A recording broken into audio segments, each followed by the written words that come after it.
Supreme court में पश्चिम बंगाल की मुख्यमंत्री ममता बनर्जी आज वकील के रूप में दिखी हैं। उन्होंने सुप्रीम कोर्ट में खुद एसआईआर का मामला उठाया है।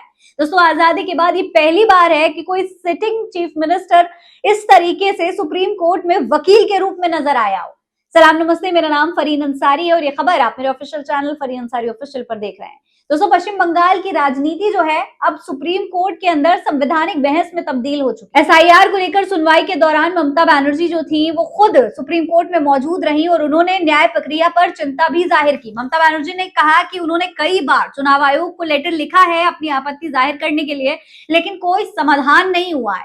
उन्होंने कहा कि जब न्याय दरवाजे के पीछे रो रहा होता है तब हमने सोचा कि हमें कहीं भी न्याय नहीं मिल रहा है। 58 लाख नाम है जो लिस्ट से काट दिए गए हैं, जिसके बाद उन लोगों के पास कोई ऑप्शन नहीं था और इसी वजह से ममता बनर्जी को जनता की आवाज बन करके खुद सुप्रीम कोर्ट तक आना पड़ा। तो आपको बता दें कि ममता बनर्जी ने कोर्ट से खुद दलीलें पेश करने की अपील की थी। 4 फरवरी को सुप्रीम कोर्ट देश में चल रहे मतदाता सूची के एसआईआर के खिलाफ दाखिल याचिकाओं पर सुनवाई कर रहा था। इसमें एक याचिका ममता बनर्जी की भी थी।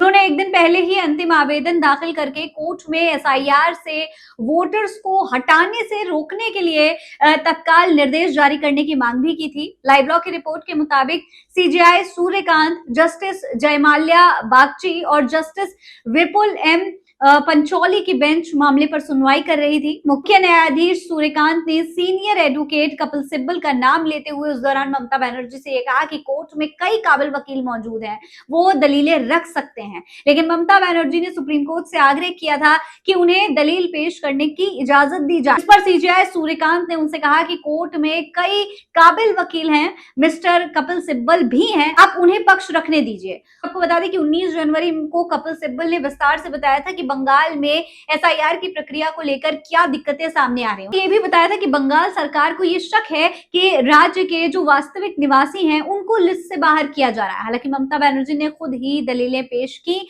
और तमाम बातों को कोर्ट के सामने रखा। No, sir. What happens, sir, ultimately, in practical, ERO has no power now.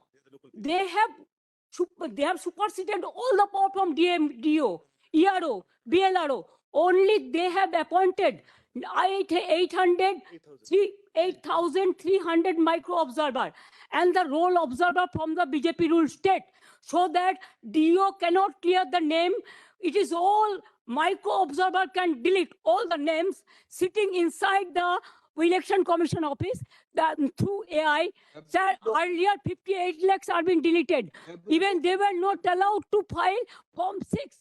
Sir, earlier first phase, 58 lakhs deleted. There so many people are alive, and now they are being declared by that they are their death. Sir, the anti-women, so many women. हमको बता दें कि ममता बनर्जी के पास कानून की degree है। उन्होंने कलकत्ता के जोगेश चंद्र चौधरी कॉलेज ऑफ लॉ से अपनी पढ़ाई पूरी की थी। हालांकि उनके वकील के तौर पर जो प्रैक्टिस करने की आखिरी रिकॉर्ड है वो 2003 का है।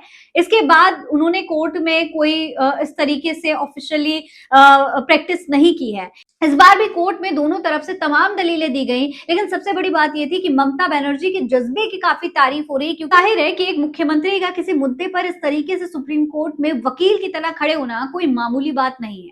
इस पर तमाम लोगों ने उनकी तारीफ भी की है। अशरफ हुसैन लिखते हैं कि आज ममता बनर्जी सिर्फ बंगाल की मुख्यमंत्री नहीं बल्कि हर उस मतदाता की आवाज है जिसे चुप कराने की कोशिश हो रही है। आज खुद ममता बनर्जी कोर्ट में खड़ी हैं और सवाल साफ है, मांगे बेबाक हैं। 1 करोड़ 4 लाख विवादित वोटरों के नाम जनता के सामने रखो। स्पेलिंग मिस्टेक पर गरीब वोटर को कोर्ट घसीटना बंद करो। बल्क फॉर्म 7 से चुपचाप वोटर हटाने का खेल रोकें। आधार को पहचान मानो। 8100 बाहरी माइक्रो ऑब्जर्वर्स को बंगाल से हटाओ। ये सिर्फ एक केस नहीं, ये कोर्ट की इजाजत और लोकतंत्र की हिफाजत की लड़ाई है। पर जाकिर अली त्यागी ने लिखा है कि आज भारतीय लोकतंत्र के इतिहास में एक असाधारण और अभूतपूर्व क्षण दर्ज होने जा रहा है। पश्चिम बंगाल के मुख्यमंत्री ममता बनर्जी खुद सुप्रीम कोर्ट में खड़ी होकर एसआईआर पर दाखिल याचिका पर दलीलें देंगी। ये सिर्फ एक कानूनी बहस नहीं बल्कि उस सिस्टम पर सीधा आरोप है जिसने एक निर्वाचित मुख्यमंत्री को मजबूर कर दिया कि वो शासन छोड़कर अदालत में अपनी ही लोकतांत्रिक प्रक्रिया की रक्षा करे। ये सवाल बेहद गंभीर है। आखिर ऐसी कौन कौन सी परिस्थितियां पैदा कर दी गई कि एक मुख्यमंत्री को वकील की भूमिका निभानी पड़ रही है? जवाब साफ है, चुनाव आयोग की एसआईआर प्रक्रिया और केंद्र सरकार की भूमिका पर उठे गहरे संदेह। एसआईआर को तकनीकी प्रक्रिया बताकर लागू किया जा रहा है, लेकिन इसके जरिए मतदाता सूची से नाम हटाने, चुनिंदा वर्गों को निशाना बनाने और चुनावी संतुलन को प्रभावित करने के आरोप लगातार सामने आ रहे हैं। चुनाव आयोग, जो कभी निष्पक्षता और संवैधानिक मर्यादा का प्रतीक माना जाता था, आज उसकी भूमिका पर गंभीर सवाल खड़े हैं। क्या आयोग अब स्वतंत्र संवैधानिक संस्था है या सत्ता के इशारे पर काम करने वाला एक औजार?